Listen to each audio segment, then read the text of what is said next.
Cada 4 años, el mundo se detiene. Millones de personas se sientan frente a una pantalla, se pintan la cara, gritan, lloran, celebran. El mundo del fútbol es la fiesta más grande del planeta. Pero hay algo que casi nadie está viendo. Mientras tú sigues el partido, alguien más está contando el dinero. Detrás de cada gol, detrás de cada bandera, detrás de cada himno nacional que canta un estadio lleno, hay un negocio de decenas de miles de millones de dólares. Y la pregunta que nadie se hace es, ¿quién se queda con ese dinero? ¿El país que organizó el torneo? ¿Las selecciones que jugaron? ¿Los fans que compraron los boletos? Hoy te voy a contar lo que nadie te está contando. Hoy te voy a contar lo que nadie ve del fútbol en el mundo.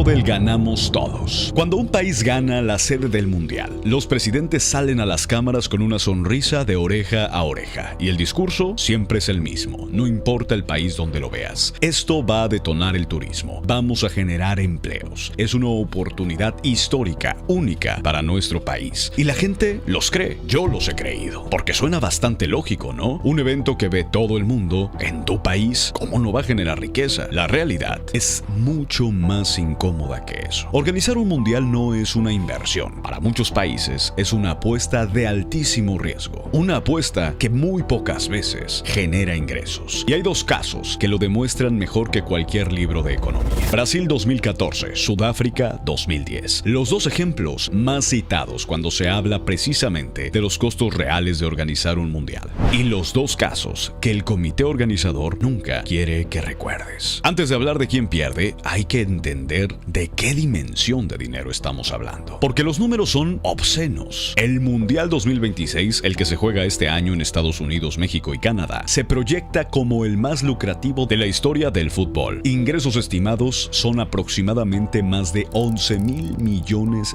de dólares. Para que lo dimensiones, porque es muchísimo dinero, el Mundial de Qatar 2022 generó apenas 7,000 millones. El de Rusia 2018, 5,300 millones. En 12 años, los ingresos del mundial se duplicaron. ¿De dónde viene ese dinero? La fuente más grande son los derechos de televisión. Las cadenas y plataformas de todo el mundo pagan sumas astronómicas para transmitir los partidos del fútbol. Solo de derechos audiovisuales, escucha esto, son 4,200 millones de dólares. Después vienen los patrocinios. Las marcas globales pagan fortunas para aparecer asociadas con el evento más visto del planeta de los últimos 4 años. Patrocinios corporativos son cerca de 2,800 millones de dólares. Luego, venta de boletos. Algunos boletos de fase de grupo se vendieron alrededor de los 700 dólares. Los boletos baratos para el final, 8,680 dólares. Y todavía hay más. Licencias, mercancía, hospitalidad corporativa, derechos de imagen. Bueno, un negocio redondo. Más de 11,000 millones de dólares en total. Ahora viene la pregunta que cambia todo. ¿Quién recibe ese dinero? Porque es muchísimo. Y te lo vamos a contar a continuación.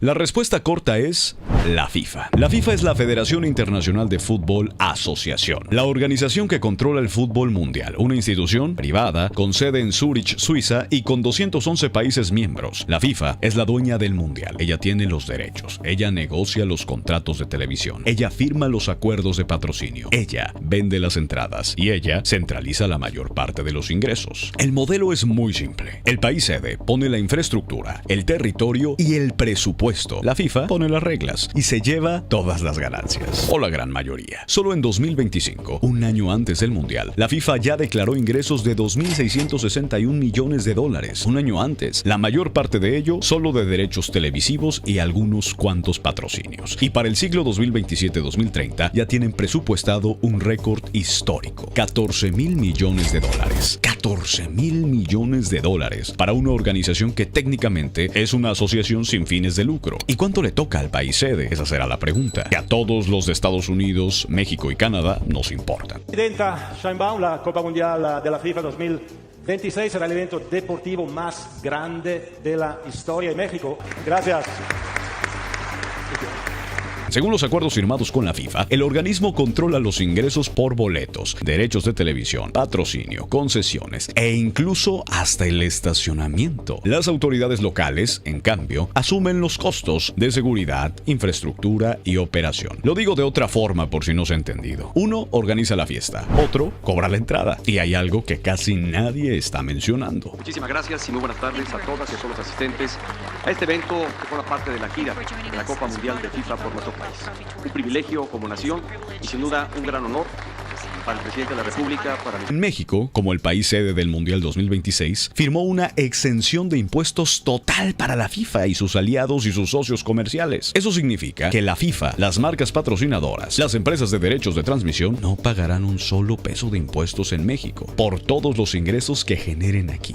¿Por qué? Porque esa condición fue firmada desde el sexenio de Enrique Peña Nieto cuando México aceptó ser sede. Es parte de un contrato estándar de la FIFA, es decir, lo aplican en todo el mundo. Y México fue el único de los 3 países sede que otorgó esa exención de forma completa. Sí, escuchaste bien. En el sexenio de Enrique Peña Nieto, México fue el único país que les dio exenciones completas de impuestos a la FIFA. En Estados Unidos y Canadá sí hay aplicación de impuestos. Pocos, pero los hay. Nuestra selección nacional y al haber tocado esta Copa Mundial, es mi deseo y es mi anhelo que la selección nacional mexicana traiga a nuestro país esta Copa que ahora recorre nuestro país. El 11 de junio de 2026, el Estadio Azteca va a rugir como no lo hace desde 1986. México va a abrir el mundial más grande de la historia. Las cámaras del mundo estarán aquí. La familia va a estar de pie. Y mientras todo eso pasa afuera, adentro del estadio, en los palcos corporativos, en los contratos que nadie te leyó en voz alta, va a estar ocurriendo algo completamente diferente. Porque hay una pregunta que el gobierno de México lleva años sin responder claramente. ¿Cuántos impuestos le va a cobrar México a la FIFA por hacer su negocio en territorio mexicano? La respuesta oficial es incómoda. 0. Escuchaste bien. México es el único de los 3 países sede que le otorgó a la FIFA la exención total de impuestos. No Estados Unidos, no Canadá, solo México. Y lo más perturbador no es que eso haya pasado. Lo más perturbador es cómo pasó, quién lo firmó, en qué idioma y qué tantas personas en México lo saben. Eso es lo que vamos a ver.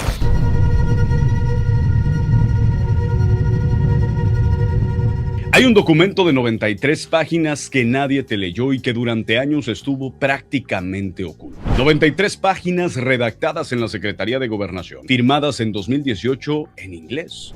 Sí, solo en inglés. Un acuerdo firmado por el gobierno de un país hispanohablante en nombre de sus ciudadanos que garantizaba condiciones fiscales a un organismo privado suizo y que fue redactado exclusivamente en el idioma del que cobra y no del que paga. El documento se llama Garantías del Gobierno relacionadas a la FIFA World Cup 2026. Lo firmó Alfonso Navarrete Prida, entonces secretario de Gobernación del gobierno de Enrique Peña Nieto. ESPN tuvo acceso al documento completo y reveló lo que contenía. En el apartado denominado exenciones fiscales y compromisos cambiarios, el texto es devastador. La FIFA, la entidad de fútbol 2026, sus subsidiarias, las federaciones miembro, los proveedores, los socios comerciales, los contratistas y cualquier tercero involucrado en la organización del Mundial no pagaría impuestos federales ni locales en México. No solo la FIFA, cualquier empresa o persona relacionada con el partido. Y los beneficios no eran solo para el verano de 2026. El acuerdo original, pon mucha atención, los extendía hasta el 31 de diciembre de 2028, 2 años después del último partido que se jugaría en México en el Mundial. 2 años en los que la FIFA y sus socios seguirían operando en México sin pagar un solo peso en impuestos. Ese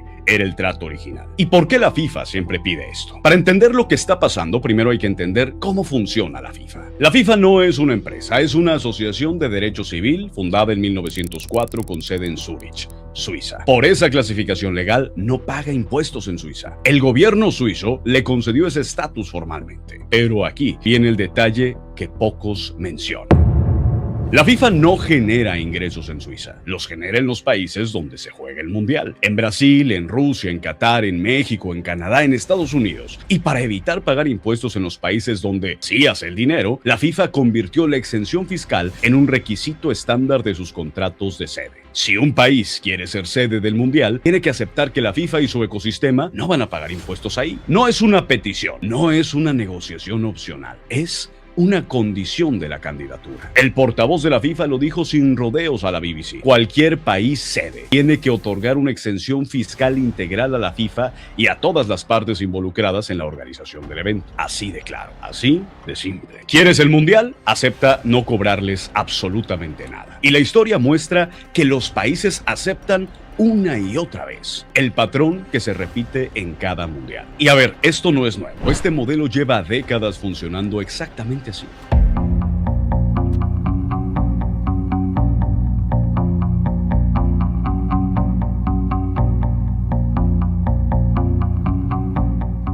Alemania en 2006, el país anfitrión, le cedió a la FIFA exenciones fiscales estimadas en $272 millones. Para ser sede de uno de los mejores mundiales organizativamente, Alemania pagó ese costo. Y Alemania es una de las economías más sólidas del mundo. Sudáfrica 2010. La FIFA reportó ingresos de $3.800 millones libre de impuestos. Ese año, según la propia FIFA, fue el más rentable de su historia para la FIFA. Sudáfrica, en cambio, cerró el año con una pérdida neta de $3.100 millones. Para hacerlo más claro, la FIFA tuvo su mejor año, el país sede tuvo su peor año fiscal. En el mismo torneo, al mismo tiempo, y aún hay mucho más. Ese año, el número de turistas en Sudáfrica cayó a la mitad comparado con los años previos. El llamado efecto de desplazamiento, en donde los turistas habituales dejan de visitar el país durante el Mundial porque los precios explotan y la logística colapsa. Brasil 2014, el gobierno invirtió cerca de $15.000 millones en estadios, infraestructura y transporte, como se los habíamos hablado. El estadio Mané Garrincha costó $550 millones. Meses después del torneo, fue convertido en un estacionamiento de autobuses. $550 millones.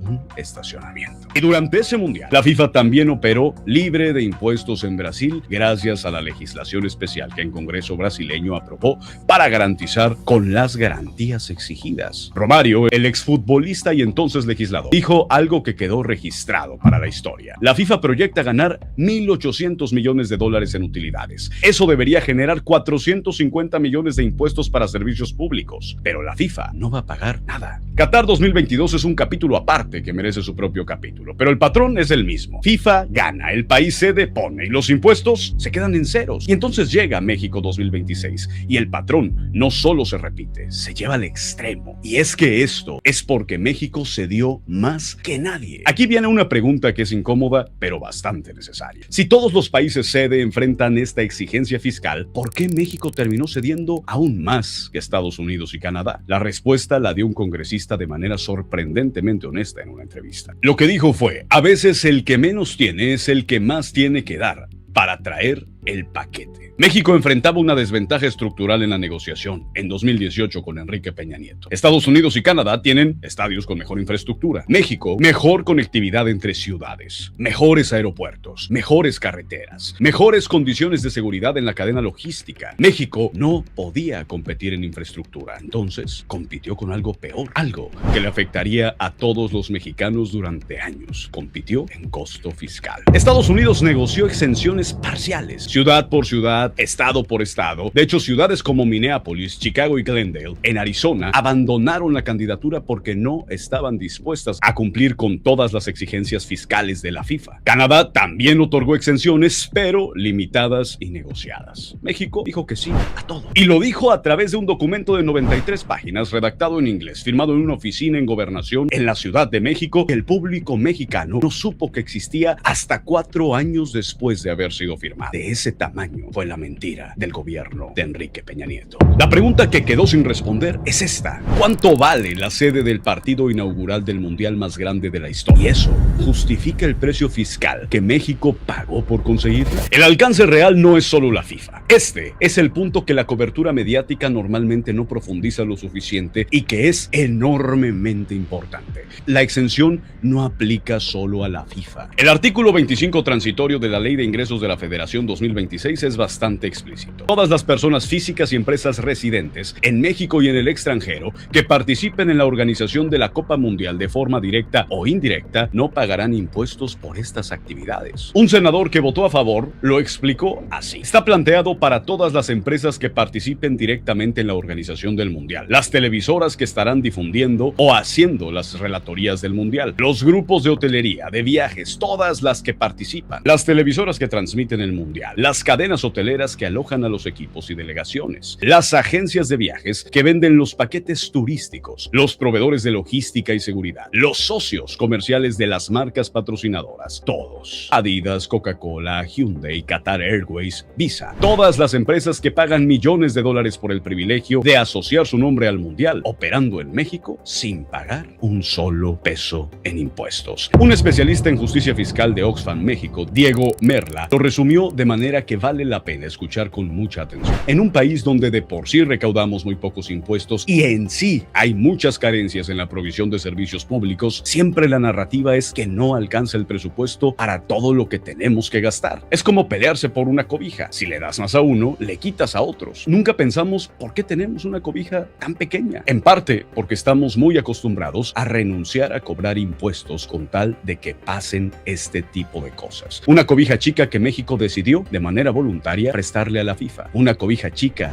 que es en gran parte una falta de una reforma fiscal. En México, los multimillonarios son aquellos que proporcionalmente pagan menos impuestos que las personas de la clase media y clase baja. La reforma que debió haberlo impedido todo. Y es que aquí hay un dato que muy pocos medios conectaron de manera directa, pero que es fundamental para explicar eso. En 2020, el gobierno de México aprobó una reforma constitucional específica. Esa reforma prohibió al gobierno otorgar exenciones fiscales totales o parciales a cualquier contribuyente. La razón fue exactamente la que se imagina: cerrar la puerta a tratos especiales para empresas o entidades que, por su tamaño o influencia, logran negociar condiciones que el ciudadano común jamás tendría. Porque seamos honestos, cuando nos llega nuestra nómina, cuando nos llega nuestro trabajo, cuando compramos alguna cosa, nosotros sí pagamos impuestos. La reforma se aprobó en 2020. El acuerdo con la FIFA se habría firmado en 2018. Entonces apareció el problema jurídico.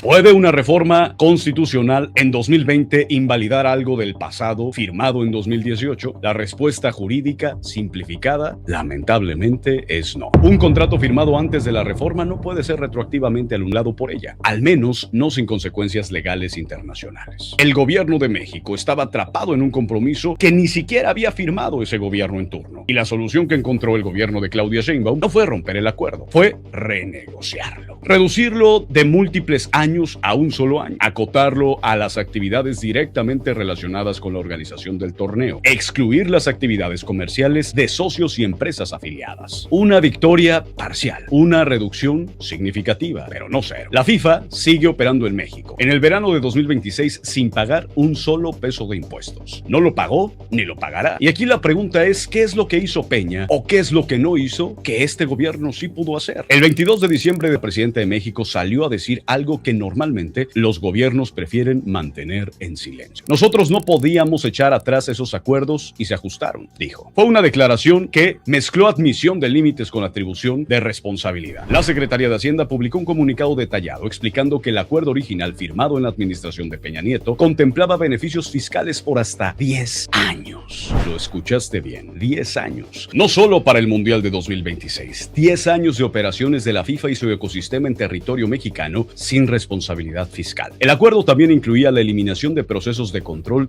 y administrativos hasta 2028. No solo impuestos, también controles regulatorios. La FIFA y sus socios hubieran operado en México con una libertad que ninguna empresa mexicana, grande o pequeña, tienen ni nunca tendrán. Gabriela Cuevas, representante del gobierno mexicano ante la organización del Mundial, fue directa al evaluar el acuerdo original. Es cierto que el contrato firmado por el gobierno de Enrique Peña Nieto lastimaba las finanzas de México y dejaba a nuestro país en una plena indefensión legal. Plena indefensión legal. Ese fue el punto de partida de la actual administración. La renegociación redujo las exenciones a un solo año fiscal, a bienes y personas directamente involucradas en el torneo. Las actividades comerciales de socios y empresas afiliadas quedaron fuera. Fue un avance real, pero llegó tarde. y no llegó completo. La pregunta que se queda en el aire es esta: ¿por qué un acuerdo que literalmente deja al país en la indefensión legal pudo firmarse sin debate público, sin aprobación legislativa, en un idioma que la mayoría de los ciudadanos de este país no leen y están siendo afectados? ¿Por qué no lo supimos hasta 4 años después? Lo que cuesta el silencio fiscal.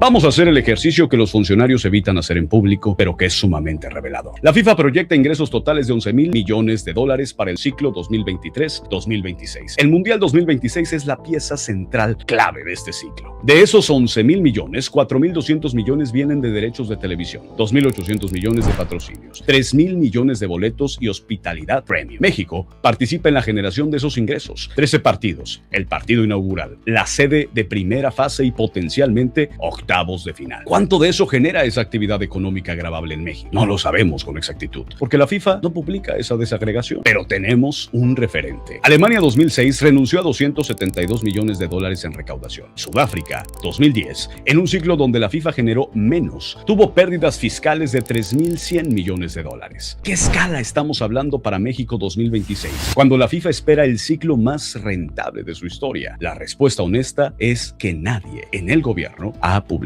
ese número. Lo que sí publicó la Secretaría de Turismo es la proyección de derrama económica, que sería entre 1,800 y 3,000 millones de dólares adicionales en divisas por turismo. Y el gobierno utiliza esa cifra para justificar la exención fiscal. El argumento es: lo que no recaudemos en impuestos lo compensamos en actividad económica general. Es un argumento que tiene lógica, bastante superficial, pero que los datos históricos cuestionan con suma profundidad. Sudáfrica tuvo pérdidas a pesar de la derrama. El turismo habitual cayó a la mitad. Las promesas del legado económico raramente se materializan en términos que los gobiernos proyectan. Y en México, en particular, enfrenta una condición estructural que hace el argumento aún más débil. México es uno de los países de la OCDE con menor recaudación fiscal como porcentaje del PIB. Pagamos poquito y ni ese poquito quieren pagar. Ya partimos de una base de recaudación insuficiente y decidimos renunciar a cobrarles a una de las operaciones comerciales más lucrativas del planeta durante 40 días en nuestro territorio. Esa cobija no creció, simplemente se volvió un poco más chica. Para cerrar el análisis, hay que entender una paradoja fundamental. La FIFA se presenta al mundo como una organización sin fines de lucro, una asociación dedicada al desarrollo del fútbol global. Y técnicamente,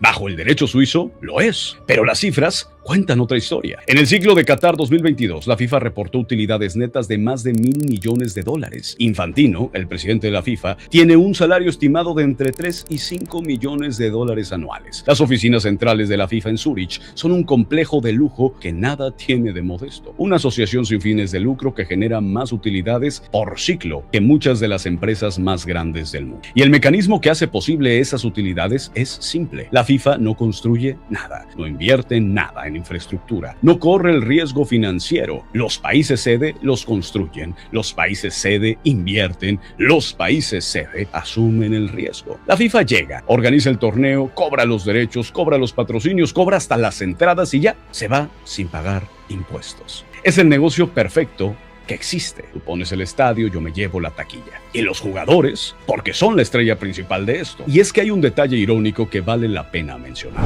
La exención total que México le pone a la FIFA no se extendió a los jugadores, por increíble que parezca. Los jugadores que participen en el Mundial 2026 sí van a pagar impuestos en México por los ingresos generados en territorio nacional. Es la primera vez en la historia que México aplica un régimen fiscal específico para participantes extranjeros en un Mundial. En 1970 y en 1986 no existía ese marco legal. La lógica del SAT es clara: el jugador gana dinero en México y México tiene derecho a cobrarle por eso, a ellos y a todos. Una lógica que aplica perfectamente para los jugadores, pero que por alguna razón no aplica para la organización que genera miles de millones de dólares alrededor de esos mismos jugadores. Los atletas pagan, la FIFA no. El que trabaja paga, el que organiza el negocio se va libre. Entonces, ¿qué es lo que nadie te estaba contando sobre los impuestos y el Mundial? Que hay un documento de 93 páginas, redactado en inglés, firmado en Gobernación en la Ciudad de México, que durante 4 años estuvo oculto.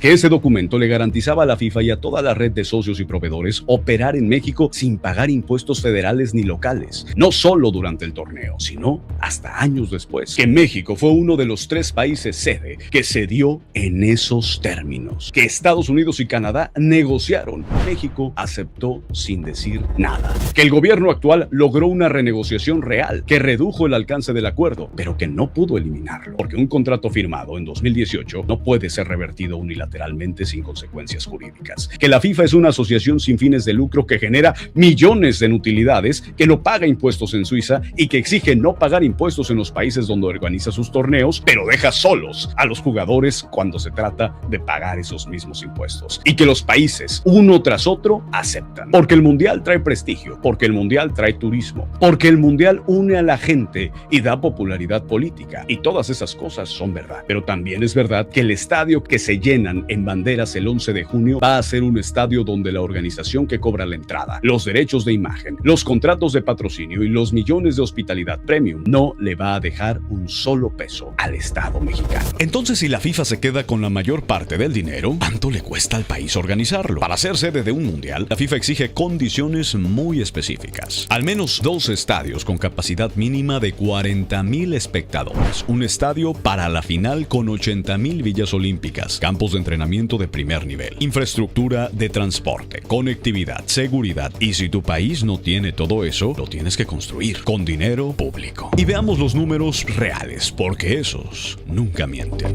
En Brasil 2014, el tema del que les hablábamos al inicio de este video, el gobierno brasileño prometió que no usaría dinero del Estado para financiar el evento. ¿Qué pasó? Esa promesa duró muy poco. El gasto total de Brasil en el mundial ascendió a aproximadamente 28,000 millones de dólares. De ese total, solo pudieron recuperar alrededor de 9,500 millones, más 7,000 millones en impuestos. Es decir, no fue rentable. Y el Estadio Nacional de Brasilia, el más caro de todos, con una inversión de 900 millones de dólares, quedó sin uso deportivo real. Se intentó convertir en sala de fiestas, en estación de autobuses, en lo que se pudiera. 10 años después del mundial, el gobierno de Brasil todavía está pagando los préstamos que pidió para remodelar los estadios que ya no usan. El mundial duró un mes, la deuda una década. Sudáfrica 2010, y este fue el caso más emblemático de pérdida económica en la historia del torneo. Sudáfrica invirtió aproximadamente 3,900 millones de dólares. Construyó estadios desde cero en ciudades donde no había equipos de fútbol. El estadio de Ciudad del Cabo costó cerca de 600 millones de dólares. Hoy no tienen equipo local. Está prácticamente abandonado y pierde casi 10 millones de dólares al año solo en mantenimiento de este estadio. Este estadio, el estadio donde México jugó contra Francia, está en total abandono. El gobierno local tiene que pagar para que equipos de otras ciudades jueguen ahí y el lugar no quede completamente vacío. Sudáfrica esperaba 450,000 turistas extranjeros en ese mundial. Solo llegaron 100,000, menos de la cuarta parte. Y después del torneo, el Producto Interno Bruto de Sudáfrica no creció, cayó. Hay un análisis de economistas deportivos precisamente que resume esto que pasó en Sudáfrica. Sudáfrica es el mundial con mayores pérdidas de todos los que ha organizado la FIFA. Y Brasil, mismo patrón.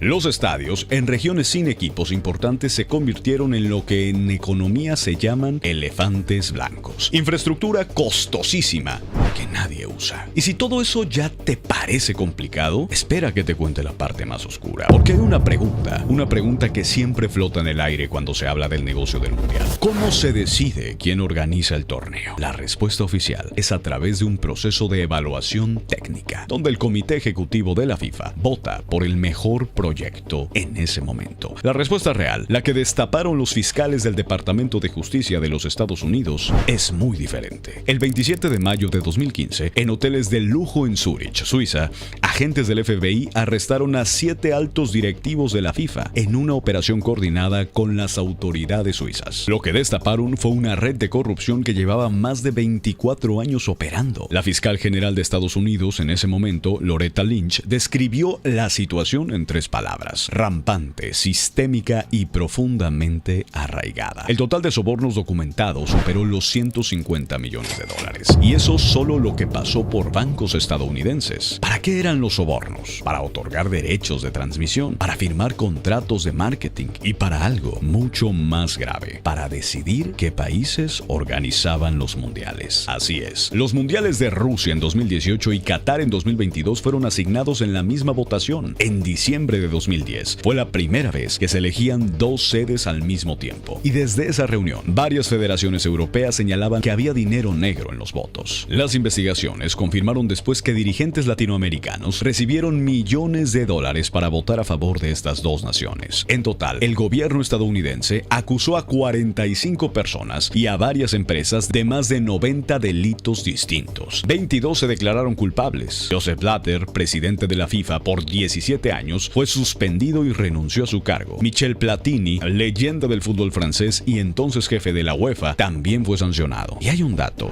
que toca directamente a México. En uno de los juicios en Estados Unidos, un ex ejecutivo declaró que Televisa y Globo de Brasil supuestamente sobornaron a un vicepresidente de la FIFA para quedarse con los derechos de transmisión de los mundiales de 2018, 2022, 2026 y 2030. La empresa negó las acusaciones, pero el juicio quedó en el registro. El mundial no solo se juega en la cancha, también se juega bajo la mesa. Las marcas y los países, ¿qué es lo que pasa con ellos? Bueno, ya sabemos que la FIFA gana miles de millones de dólares. Ya sabemos que muchos países sede terminan en deuda. ¿Quién más gana en este sistema? Las marcas globales. Adidas, Coca-Cola, Visa, Hyundai, Qatar Airways, Hisense, McDonald's. Estas empresas pagan cientos de millones de dólares para ser patrocinadoras oficiales del mundial. No porque sean generosas, no porque les interese el fútbol, sino porque el retorno es brutal. El Mundial 2026 proyecta 6,000 millones de espectadores. Ninguna plataforma de publicidad en el mundo te garantiza esa audiencia en un mes. Para las marcas, el mundial no es un gasto, es la inversión publicitaria más rentable del planeta. Y los medios de comunicación, las televisoras y plataformas que compran los derechos televisivos, también ganan. Claro, recuperan esa inversión vía publicidad. Tú, mirando el partido, estás generando dinero para ellas. Y las selecciones, los jugadores. Para el Mundial 2026, la FIFA aprobó un fondo récord de premios. 727 millones de dólares en total, un 50% más que en Qatar. Parece mucho. Comparado con los más de 11,000 millones de ingresos totales, ese es el porcentaje que se reparte entre 48 selecciones y sus jugadores. Y a los países sede, ¿qué les queda? ¿Qué le queda a México, Estados Unidos y Canadá? La FIFA y los promotores del evento hablan de impacto económico global. Más de 80,000 millones en actividad económica, 40,000 millones de aportación al PIB mundial. Pero esas cifras incluyen todo: el consumo de fans en todo el mundo, las apuestas deportivas, la actividad económica en países que ni siquiera son sede. No es lo que se queda en el país organizador. Lo que sí queda en el país sede es infraestructura que a veces, muchas veces, sirve para nada. Un impulso turístico real, pero temporal. Una imagen internacional mejorada. Y en muchos casos, una deuda que se paga por décadas. Tú probablemente ya estás pensando, bueno, ¿y México? ¿Qué saca de todo esto? México tiene 13 partidos asignados en este mundial. Son pocos comparados con Estados Unidos, que tiene básicamente la mayoría de los juegos, incluyendo la final del mundial. Eso significa que la mayor parte del flujo turístico, de gasto hotelero, de consumo en restaurantes y servicios, se concentra en territorio estadounidense. México aporta territorio, logística, seguridad y la exención de impuestos que ya mencionamos. ¿Qué recibe a cambio? Visibilidad internacional. Eso es real. Algo de turismo en la ciudad y el orgullo de ser anfitrión, que no es poco para la identidad nacional, hay que decirlo, pero que no significa nada cuando se trata de tener un retorno para la economía mexicana. Pero no hay que confundir visibilidad con rentabilidad. Y ese es el tema. El Mundial 2026 no va a sacar a nadie de la pobreza. No va a resolver la desigualdad estructural del país. Eso requiere otro tipo de inversiones. Inversiones que se pudieron haber hecho en vez de hacerlas para el Mundial. Y aquí está el verdadero debate. ¿Vale la pena el costo de organizar un Mundial a cambio de los beneficios reales que trae? No hay una respuesta universal. Alemania 2006 fue exitoso, hace 20 años. El turismo creció un 25% en los siguientes 10 años. La infraestructura ya existía y no hubo deuda. Brasil y Sudáfrica fueron otro escenario. Países con enormes necesidades sociales, con millones de personas en pobreza, que invirtieron miles de millones en estadios que hoy están semivacíos, son un caso más parecido a México que a Alemania. El Mundial no es solo fútbol, es el evento donde convergen el deporte, el poder, el dinero y la política de una manera que pocas cosas en el mundo logran. Es una máquina de generar dinero para quienes ya tienen el control y el dinero. La FIFA recauda miles de millones, las marcas globales se posicionan en 6.000 millones de personas, las televisoras venden publicidad récord y los países sede, algunos ganan, muchos, pero muchísimos más, pierden. Y casi todos ceden más de lo que parece. Esto no significa que el mundial sea malo, significa que hay que verlo con ojos abiertos, porque la narrativa oficial dice, el mundial nos beneficia a todos, pero los datos y la realidad dicen, el mundial beneficia a quienes ya están arriba. Y la próxima vez que veas un partido, que cantes el himno nacional, que celebres un gol, hazlo con todo. El fútbol es real, la emoción es real, pero también recuerda que detrás de esa pantalla hay alguien más celebrando otro tipo de victoria, una victoria financiera, y esa victoria no la aplauden en el estadio. Deporte que auténticamente une al mundo. Cuando daba la cifra que somos los países afiliados a FIFA, que los que Naciones Unidas reúne o convoca en torno a esta organización mundial, que es Naciones Unidas, sorprende, llama la atención. Y ver auténticamente que cuando llega la justa deportiva, la celebración de un mundial, el mundo auténticamente está unido por un balón, está unido por el fútbol, está unido por la pasión que realmente despierta la competencia deportiva que se celebra cada 4 años en alguna nación. México sin duda ha vivido momentos de gloria, ha vivido momentos de enorme entusiasmo y muy particularmente cuando la Copa Mundial y este torneo se ha celebrado en nuestro país. En 1970, en 1986, te lo recuerdo además mejor que el de 1970 cuando apenas tenía 4 años, pero sí, en el del 86, pues ya era un estudiante universitario, estaba aquí en la Ciudad de México. 125 millones de mexicanos, desde los niños a su corta edad hasta los adultos, mujeres, abuelitas, todos estaremos siguiendo con gran pasión cómo esté desempeñándose en nuestra selección nacional.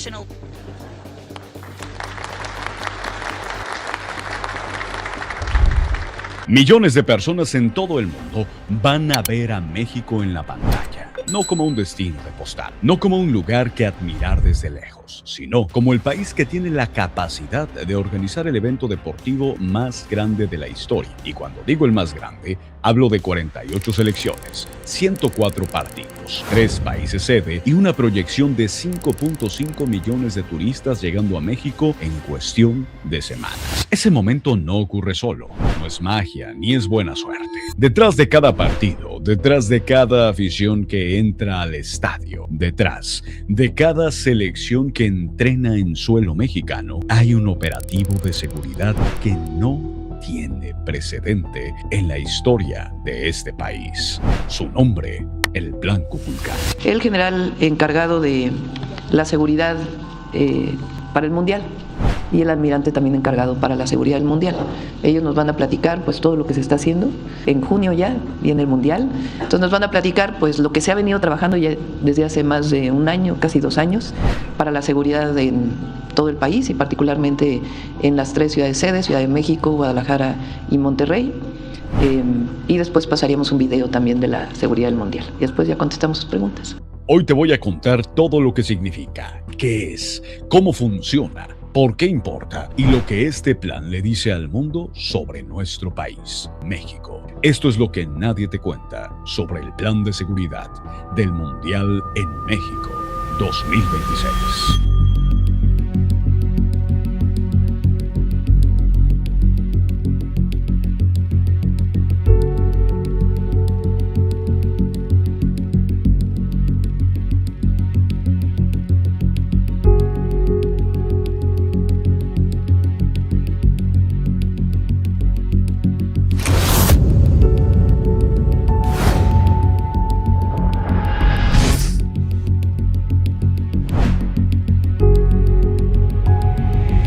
Primero es, ¿por qué este mundial es diferente a los demás? Para entender por qué el Plan Kukulkan existe, primero necesitamos entender la magnitud de lo que México está a punto de vivir. La Copa del Mundo 2026 no es un mundial ordinario, es el primero en la historia, con 48 selecciones participantes. El primero organizado por 3 países al mismo tiempo, México, Estados Unidos y Canadá. El de mayor número de partidos en toda la historia del torneo. Y para México en particular, es algo que ningún otro país en el mundo puede decir. México se convierte en el primer país en ser sede en 3 Copas del Mundo. 1970, 1986 y 2026.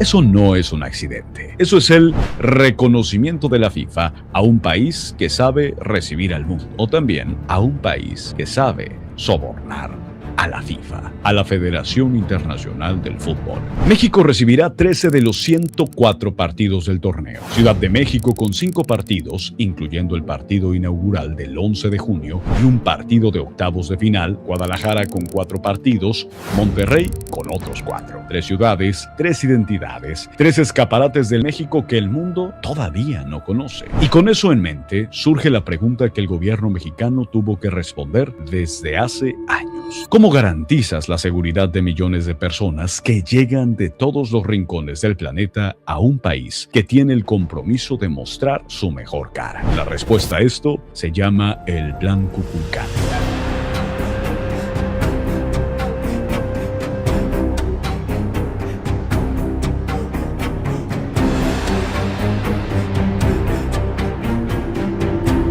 El nombre no es casualidad. Kukulkan es la serpiente emplumada de los mayas, una figura en la cosmología mesoamericana que representa el orden, la inteligencia y la vigilancia desde los aires. La deidad que conecta el cielo con la tierra, lo que todo lo ve. Y así es exactamente como fue concebido este plan, como un sistema que conecta todos los niveles de seguridad en un solo organismo que todo lo vigila, todo lo coordina y que responde en tiempo real a cualquier amenaza. El Plan Kukulkan es la estrategia de seguridad integral que coordinará a las fuerzas federales, estatales y municipales durante la Copa Mundial de la FIFA 2026 en las 3 sedes mexicanas. No es solo un plan policial, no es solo un plan operativo militar, es la suma de inteligencia, tecnología, coordinación interinstitucional y cooperación internacional funcionando como un solo sistema. Es, en términos simples, el operativo de seguridad más ambicioso que México ha diseñado en toda su historia. Hablemos de cifras, porque los números son los que dan la dimensión real de lo que estamos hablando. 99,000. Ese es el número total de elementos de seguridad que serán desplegados bajo el Plan Kukulkan durante el torneo de este mundial. Para que eso tenga contexto, el ejército completo de varios países latinoamericanos no llega a esa cifra. Pero la pregunta más importante, ¿cómo se distribuyen esos 99,000 elementos? 20,000 elementos integrantes de las Fuerzas Armadas, la Guardia Nacional, Ejército y Fuerza Aérea. Más de 12,000 elementos navales encargados de resguardar los litorales y los aeropuertos estratégicos del país, incluyendo el Aeropuerto Internacional de la Ciudad de México y el Aeropuerto de Toluca. 55,000 agentes de la Secretaría de Seguridad y Protección Ciudadana y, en Ciudad de México específicamente, 56,000 policías de la capital destinados a garantizar la seguridad y movilidad durante los 5 partidos que se disputarán en el Estadio Azteca, o bueno, el Estadio Ciudad de México, así como en el FIFA Fan Fest del Zócalo y los 18 festivales futboleros distribuidos en toda la ciudad. Y eso es solo el personal, porque la tecnología desplegada es igual de impresionante. Ya te dije el número, 99,000 elementos de seguridad desplegados bajo el Plan Kukulkan durante el Mundial. Pero quiero que no sea un número que escuchas y dejas ir. Quiero que lo sientas. Quiero que entiendas exactamente el tamaño de lo que México está poniendo sobre la mesa. Así que vamos a compararlo con lo que conocemos. Vamos a ponerlo junto a otros países, a otros ejércitos, a otras realidades. Y cuando terminemos, te garantizo que vas a ver al Plan Kukulkan con otros ojos. Empecemos por lo más cercano. Paraguay tiene un ejército de apenas 15,000 soldados activos según el ranking global Firepower del 2026. Es un país soberano, con territorio, con historia, con fuerzas armadas reconocidas internacionalmente. México va a desplegar 6 veces y media más esa cifra, solo para el Mundial. Uruguay tiene 22.822 efectivos en total. Todo su ejército, su armada y su fuerza aérea juntos, 3 ramas de sus fuerzas armadas combinadas. México despliega 4 veces más. Y si juntas Paraguay y Uruguay, los dos todavía no llegan ni siquiera a la mitad del Plan Kukulkan. 40%. Eso es lo que suman 2 países enteros frente a un solo operativo mexicano. Vayámonos al norte, al corredor centroamericano que comparte historia, vecindad e incluso conflictos armados con México. Nicaragua tiene 45.000 elementos militares activos.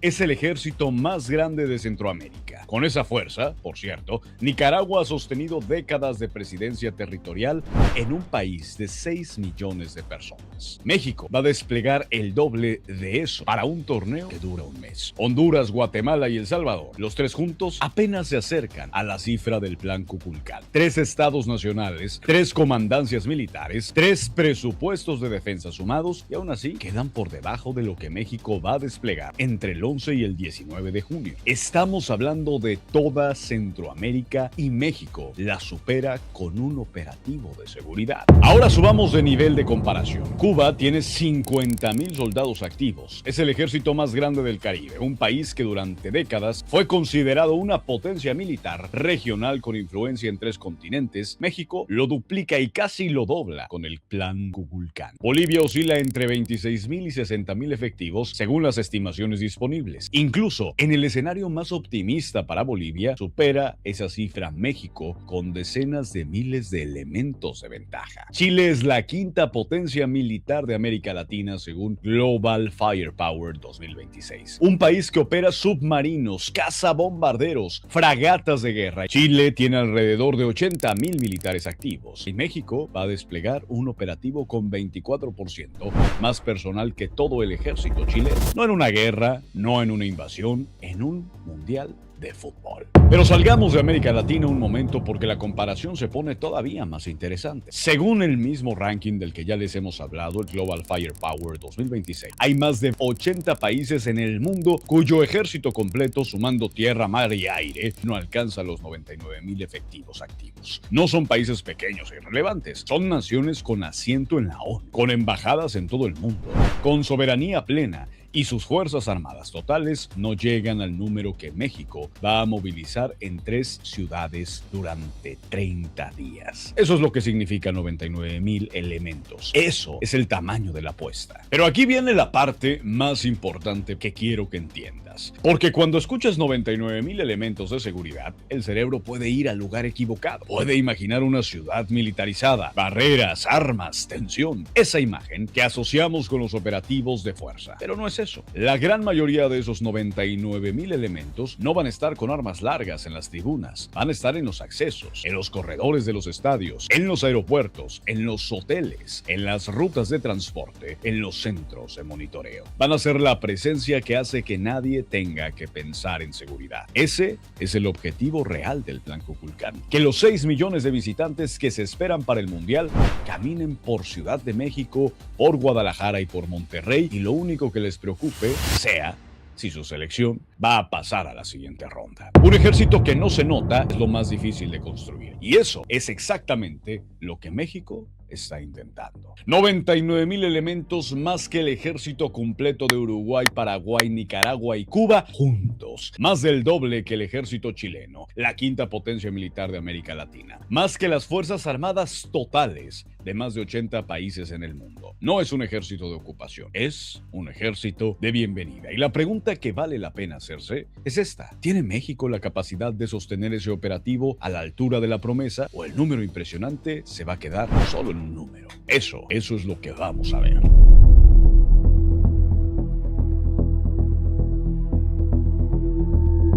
Hay algo que distingue al Plan Kukulkan de todos los operativos de seguridad anteriores en México. La tecnología está en el centro de la estrategia, no como un complemento, sino como el sistema nervioso de todo el operativo. Ciudad de México llega al Mundial con el sistema C5 funcionando a plena capacidad.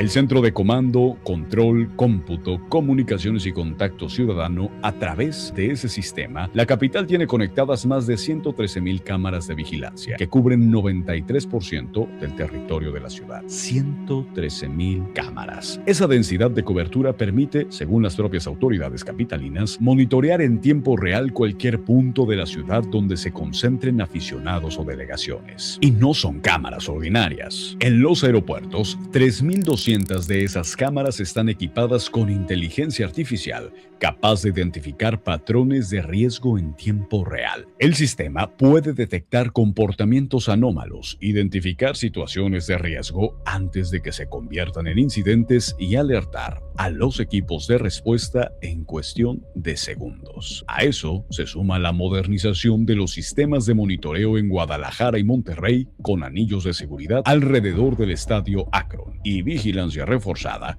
en el estadio BBVA y el Parque Fundidora. El objetivo es el mismo en las tres ciudades: que ningún punto de concentración de aficionados quede fuera del radar. Pero el Plan Kukulkan no opera únicamente en tierra. Uno de los elementos más sofisticados del operativo en la seguridad aérea, en los últimos años, los drones se han convertido en una de las amenazas más relevantes para los eventos masivos en todo el mundo. Son accesibles, difíciles de detectar e incluso pueden presentar riesgos considerables si caen en manos equivocadas. México lo sabe y lo resolvió. Y esta fue su propuesta. El Grupo de Respuesta a Emergencias de la Secretaría de la Defensa Nacional encabeza el sistema antidrones del Plan Kukulkan. Se trata de un sistema que combina drones de vigilancia propios con tecnología de detección e inhibición de señales. El funcionamiento es así. El sistema identifica cualquier dron que no esté registrado en la base de datos oficial. Si detecta un dispositivo no autorizado, activa de manera automática mecanismos electrónicos que bloquean la señal del operador. El dron puede ser redirigido a una zona controlada o incluso forzado a regresar o caer en el punto en el que se intercepta. Sin violencia, sin riesgos para los asistentes, con control total. Y ese sistema no opera solo, porque el Plan Kukulkan tiene una dimensión que lo hace verdaderamente único en la historia. Es un plan de seguridad trinacional. Por primera vez en la historia, 3 países organizan juntos una Copa del Mundo: México, Estados Unidos y Canadá. Y eso significa que la seguridad también es compartida. Desde 2025, representantes de los 3 países realizaron reuniones trilaterales para coordinar los protocolos de seguridad del torneo. El acuerdo incluye el intercambio de inteligencia en tiempo real, los sistemas antidrones coordinados, ejercicios conjuntos de resiliencia cibernética y protocolos de continuidad logística en aeropuertos y fronteras compartidas. México está trabajando de la mano con el Departamento de Seguridad Nacional de los Estados Unidos y con la Seguridad Pública de Canadá para garantizar que el flujo de turistas entre los 3 países sea seguro, ágil y coordinado. Eso tiene un significado que va más allá de la logística. Significa que México se sentó en la mesa con 2 de las potencias más grandes del continente en igualdad de condiciones, aportando, planificando, decidiendo. No como el país al que hay que proteger, sino como el país que coprotege a la audiencia de este mundial. Pero hay algo que define a los grandes operativos de seguridad en eventos deportivos internacionales que nadie está contando. El mejor operativo es el que no se nota. Cuando la seguridad funciona bien, el aficionado solo experimenta fluidez. Entra al estadio sin esperar horas, se mueve por la ciudad sin sentir obstáculos, disfruta del partido sin preocupaciones. Para lograr eso, el Plan Kukulkan tiene una dimensión que pocas veces se menciona: la experiencia del visitante. En los aeropuertos se instalaron 40 filtros migratorios automáticos que reducirán la mitad de los tiempos de espera para los millones de visitantes que llegarán al país. La tecnología biométrica permite que los turistas puedan iniciar su proceso migratorio antes de abordar el avión, capturando datos desde su propio teléfono. Al llegar a México, el proceso ya está avanzado. Menos filas, menos tiempo perdido, más tiempo para vivir el mundial. Y hay algo más que es técnico, pero es vital: Internet sin fallas. El gobierno federal publicó en el Diario Oficial de la Federación una medida que exenta a las compañías telefónicas del cobro de derechos de espectro radioeléctrico durante el torneo. Y a ver, en lenguaje simple, las operadoras pueden usar todas las frecuencias necesarias sin costo adicional, con el objetivo de garantizar conectividad total en un radio de 5 a 7 kilómetros alrededor de cada estadio. estadio, plaza pública y aeropuerto. Porque en 2026, si no puedes compartir el gol de México en redes sociales en el segundo en que ocurre, la experiencia no está completa. E incluso eso lo resolvió el Plan Cuculcán. Hagamos una pausa, porque hay algo detrás de todos estos números, detrás de todos estos sistemas, detrás de todos estos protocolos que me parece que merece nombrarse con claridad. México lleva años siendo definido por narrativas externas que lo reducen a sus problemas, y el Plan Cuculcán es, en parte, una respuesta a eso. Cuando la FIFA eligió a México como uno de los 3 países sede, no lo hizo por inercia, lo hizo porque este país tiene la capacidad, la infraestructura, la experiencia, la voluntad institucional para recibir al mundo y sobre todo el dinero de los sobornos de la FIFA. Pero eso es tema de otro video. Y el gobierno respondió a esa confianza con el operativo más sofisticado de su historia. Piénsalo así: 5.5 millones de turistas de decenas de países distintos van a pisar suelo mexicano, van a caminar por las calles de Ciudad de México, Guadalajara y Monterrey, van a comer en sus restaurantes, van a usar su transporte, van a vivir su cultura y cuando regresen a su país van a llevar una imagen de México. Si esa imagen es la de un país organizado, seguro, vibrante y acogedor, el beneficio trasciende al fútbol por décadas. El turismo, la inversión, la percepción internacional, todo eso se construye o destruye en las semanas que vienen. El Plan Cuculcán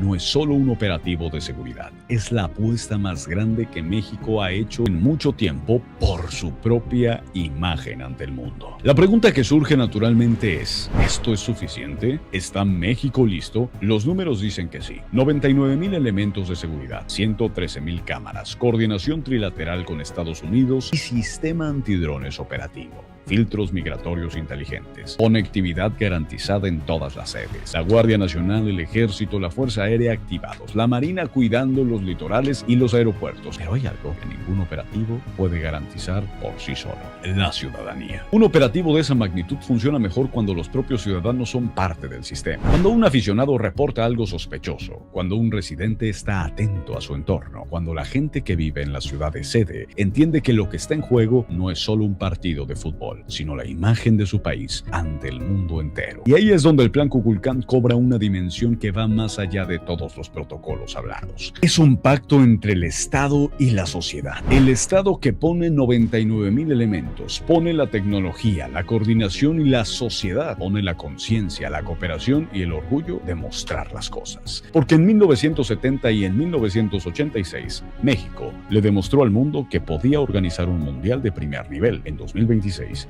con toda la tecnología y todo el aprendizaje acumulado, México tiene la oportunidad de hacer algo más, demostrar que puede ser el mejor anfitrión en la historia de la Copa del Mundo, o el anfitrión más peligroso que se equivocó a la tercera. No vamos a hacer el recuento. El Plan Cuculcán es el operativo de seguridad integral con el que México se prepara para recibir el Mundial 2026 de la FIFA. 99,000 elementos desplegados entre ciudades, la tecnología de vigilancia más avanzada que este país ha utilizado en su historia, coordinación trilateral entre Estados Unidos, México y Canadá, sistemas antidrones operativos, aeropuertos con inteligencia artificial, conectividad garantizada en cada sede, todo eso mientras garantiza una sola cosa: que los 5.5 millones de personas que están proyectadas van a llegar a México se vayan con una sola imagen en la cabeza, la de un México que sí puede. Y eso, familia, empieza con nosotros, con la forma que recibimos al visitante, con el orgullo con el que mostramos nuestras ciudades, con la conciencia de que esas semanas son una vitrina que no se repite en décadas. México organizó su mundial en 1970, su segundo en 1986, y ningún otro país en la historia ha coordinado 3. Eso no es una estadística, eso es un legado. Y la pregunta que te dejo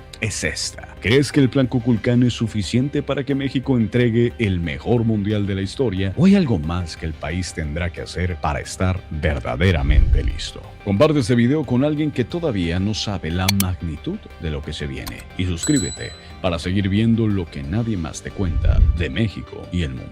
Mi nombre es Alejandro Helguera, nos vemos pronto.